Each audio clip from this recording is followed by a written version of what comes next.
Hello everybody. Now we're getting so close to 100,000 subscribers, but we need your help. Please, before this video starts, press that subscribe button, turn notifications on, and enjoy the video. What's going on everyone? Jamie here from FMSCOUT. In today's video, I am bringing you a team guide for AFC Ajax in the Eredivisie. We will talk about the history of the club, finances, facilities, team analysis, expectations, and potential signings you can make. If you want to see any more team guides, please let me know in the comments. It's been a few years since we've done team guides on the channel, so if this is something that you're wanting to see more of, hit that like button to show your support. But without further ado, let's get into it. So let's first talk about the history of Ajax. You can see they are a club that has won a lot of trophies. They've won the Eredivisie 34 times, the KNVB Cup 19 times, the Johan Cruyff Shield 9 times, Intercontinental Cup twice, the European Cup Champions League 4 times, the European Cup Winners' Cup once, the UEFA Cup once, and the UEFA Super Cup twice. Despite Ajax being one of the top clubs in Holland, it's clear to see during the history in the last 20 years that they can't continuously win the Eredivisie, apart from this kind of period right here between 2010 and 2014. The season after, actually, they finished second place for 4 years in a row before 2018-19 actually winning it again. So there's a lot of work to be done, and this is probably the team that you've got with Ajax right now. You have the potential to really do something. Now, the rep of the league will be a bit of a hurdle because you are 11th, and 11th, you're actually lower than Turkey. While Ajax themselves have quite a big rep, but the league itself, the league rep will attract bigger players to play in that league. That's how it works. And when you're lower than Turkey and Ukraine and Belgium, it becomes an issue. And the only way to do that is improve the rep is by winning Champions Leagues, other clubs in that nation doing well in the Champions League and things like that. So that is your kind of first little hurdle of this save, is to try and win some trophies, try and improve that rep, and hopefully that will then attract better players to come and play in the Eredivisie. In regards to your finances, now your finances are actually incredible. You have 100 million in the balance and you have a 64 million transfer budget to play with. You also have a wage budget of 394,000, but you are spending 436,000. So the first thing you'll probably have to do is either sell somebody or just move some of that money into the wage budget, which you can't actually do at the start of the save. So you need to be wary of that because you've only got an available wage budget of £700. So you need to make some movement for the finances or sell somebody, or you can bring one or two in as well without affecting too much. But just be very careful and be very mindful of the finances because you are already over the wage budget. Facilities wise, now you play at the Johan Cruyff Arena in Amsterdam. You pay 8.61 rent per year, so also something that you need to bear in mind, though. It's a 54,990 capacity stadium. It was built in 1996. Your stadium condition is currently good. You have undersoil heating, you have a roof, and you have your pitch conditions very good. You have top corporate facilities, which will help, of course, in getting new sponsorships. Your training facilities is superb. You have excellent data analysts.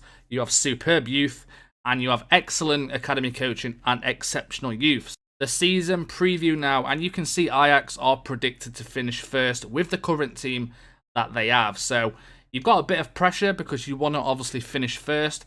The board, I'm assuming, will be expecting this, which we'll come on to next in terms of the club vision and the expectations of the board in the first season. But yeah, the pressure's on. You are predicted to finish first in the first year. So let's talk about the expectations and the club vision. So you can see the club culture is to play entertaining football, develop players using the club's youth system. Now we know how good the Ajax youth system is, which we'll come on to very shortly.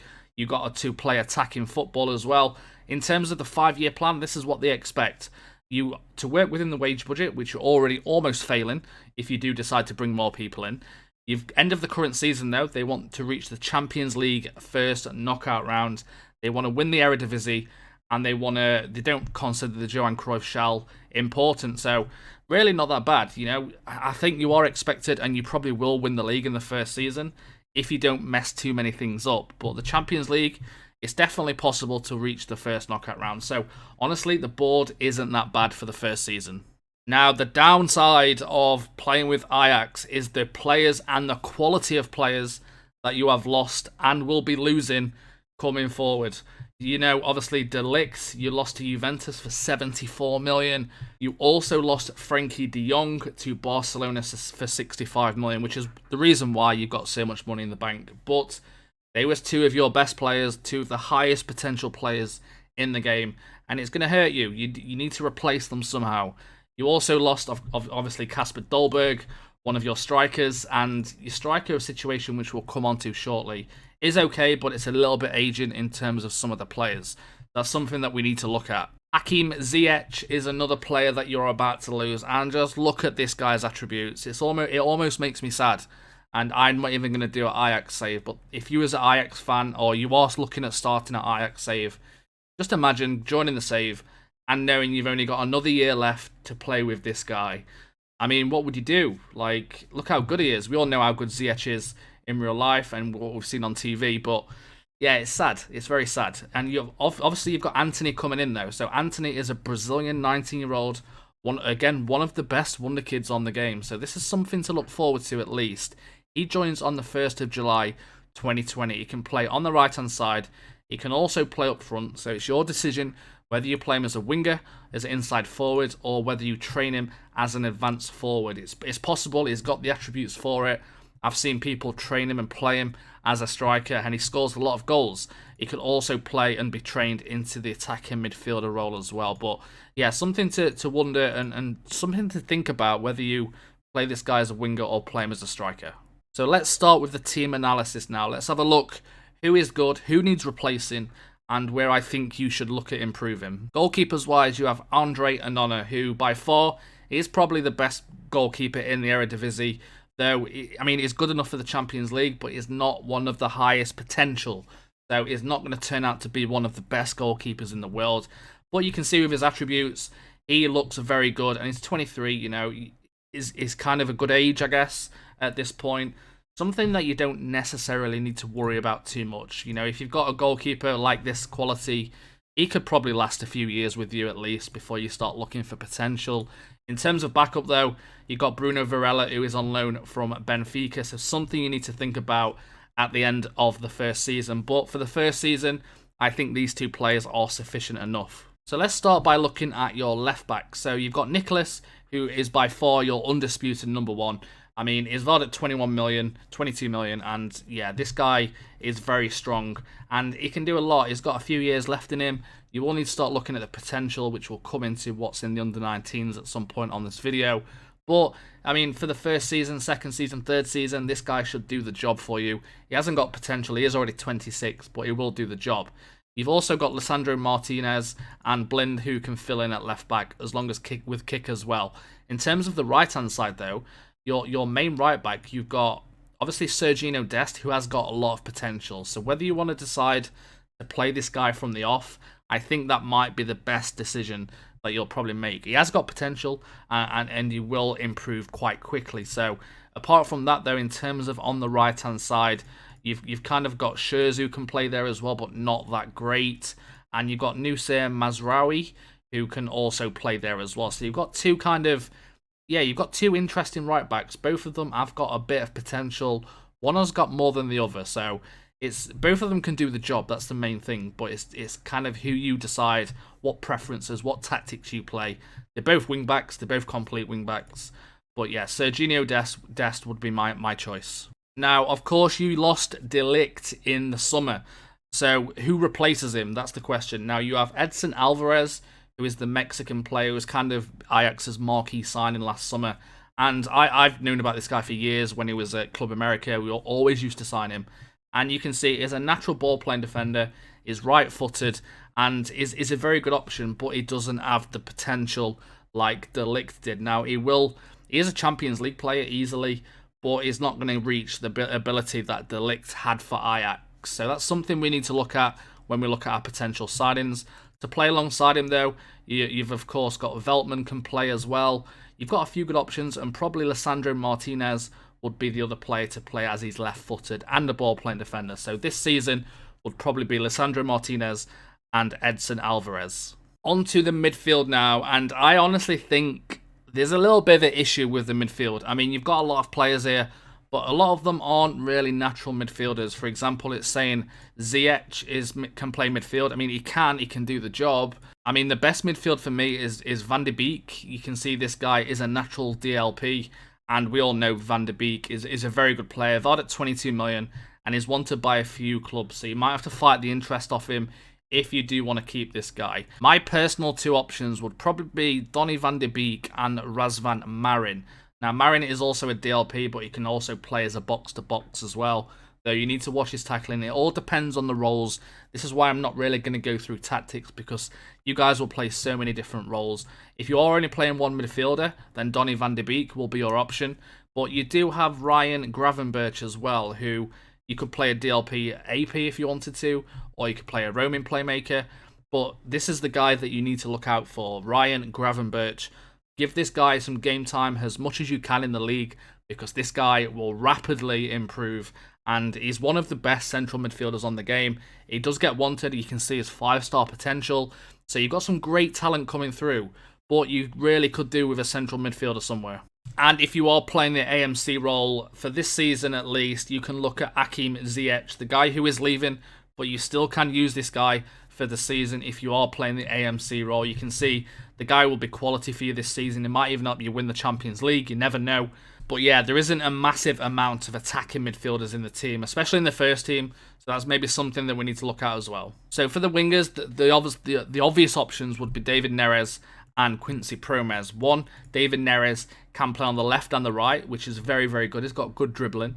So he's only 22 as well, so he's got some potential also. You know, the guy will score a lot of goals as an inside forward. He's got high finishing.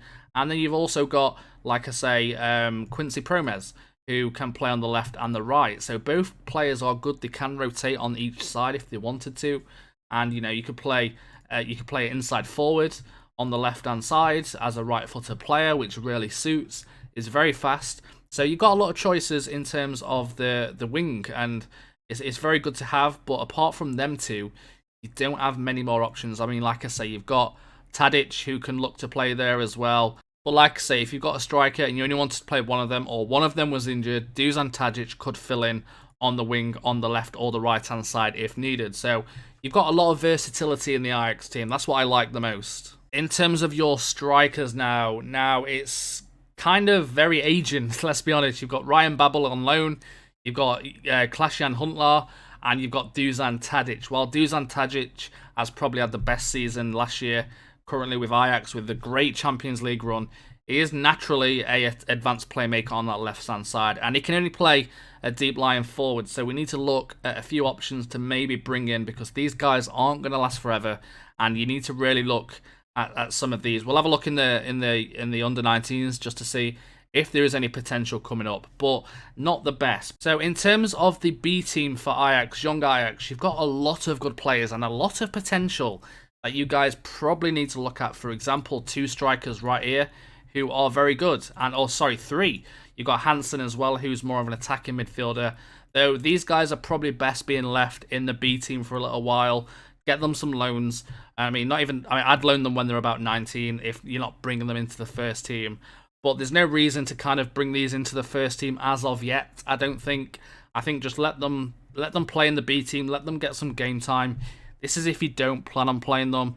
If you are desperate for a striker and you want to bring this guy in, give him some game time. Make sure you give him game time. That's the main thing that these guys need. So don't just bring them out of the B team for the sake of it. Sometimes it's better just leaving them where they are.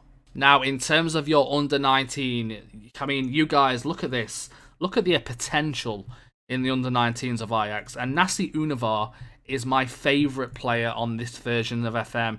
You could actually sign him for really cheap if you aren't managing Ajax. But he doesn't look amazing right now, but this guy turns into an absolute beast, seriously. Is very, very strong. You've also got Fitzjim as well, who's 15, 5-star potential. You've got a really good centre-back coming through as well, a ball-playing defender who's either-footed. So you've got a lot of potential. I'll leave this for you guys to have a little look through. Again, I'd personally just leave these and let them play in the youth team. Just make sure their contracts don't run out. Make sure you tie these guys down and just make sure the contracts don't run out, essentially. I mean, a lot of them, it looks like they're till 2023. You can move them into the B team, or if you feel like you're going to give them game time, bring them into the first team. In regards to their staff, now you've definitely got room to move in the staff. You have 4 coaches, which is very, very low, may I add. You can get 9, so you've got a lot of improvement to do in your coaches. I'm not going to pick the coaches that I think you should sign. This is down to you guys. And, you know, the AI is not very good at signing coaches, so you can become easily the best coaching team in the Eredivisie quite quickly. But yeah, you've got no technical director either. You've got enough scouts. Again, scouts aren't that important, but the physios are some of the best. You could probably get the best physios in the league by adding 1 more if you look at your sports science as well. But your 4 out of 9 coaches is something that you need to work on.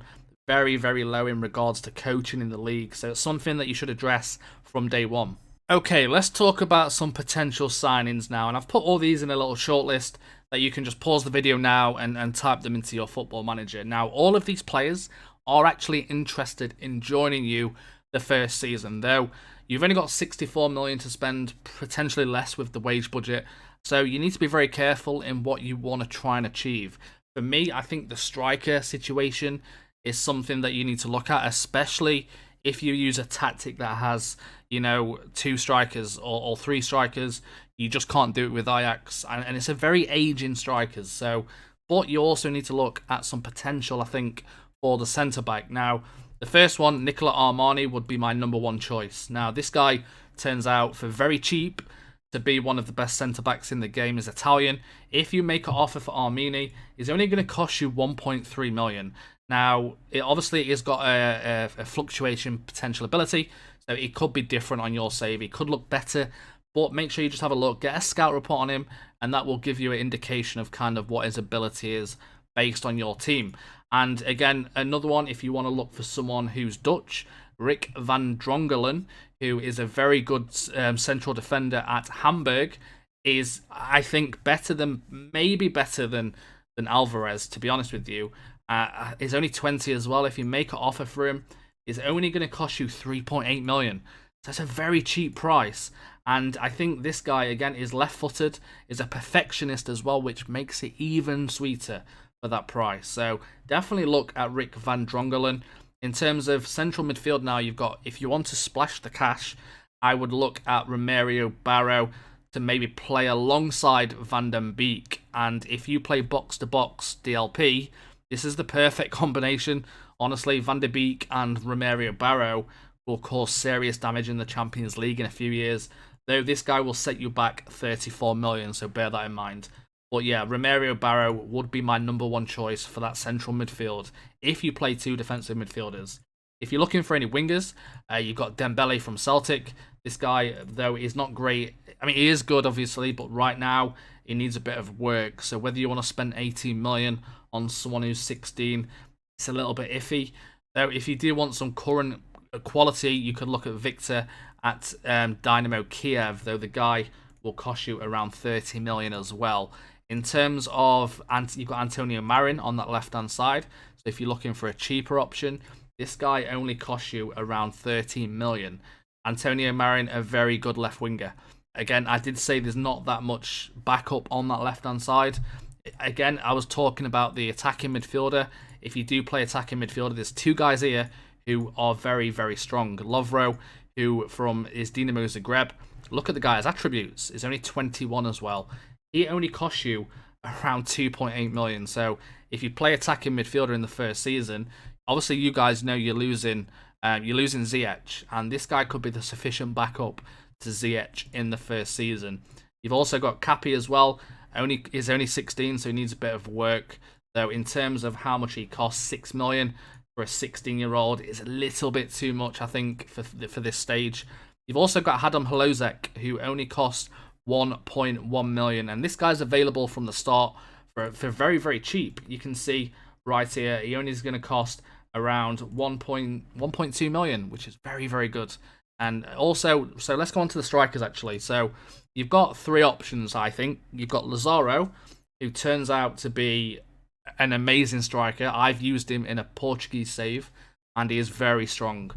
So you've got the option to bring Lazaro in. He's only valued at 46k. It's a cheap option.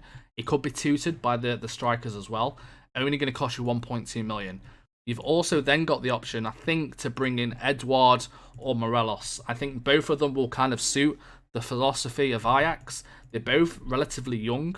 Edouard is interested in joining. He is only going to cost you around 34 million. So whether you want to go for the strikers or the midfielders this year, there's a few players on this list right now that you can sign. You could probably sign 5 of these if you play it careful. You've got Morelos as well. Mentally, he would fit in with this if you do play the pressing forward. He would cost you around 25 mil. So, but yeah, that's them. And I think there's some really good players here that could actually improve the Ajax team. But if you guys have got any more players that you suggest, let me know in the comments. I'm always open to listen to them and to see your guys' comments. But honestly, I think some of these players will be really good. And yeah, it's been a pleasure. That's the end of the video. I hope you guys have enjoyed this. Something, like I say, we've not done for a few years. And yeah, I'll see you all next time. Goodbye, everybody.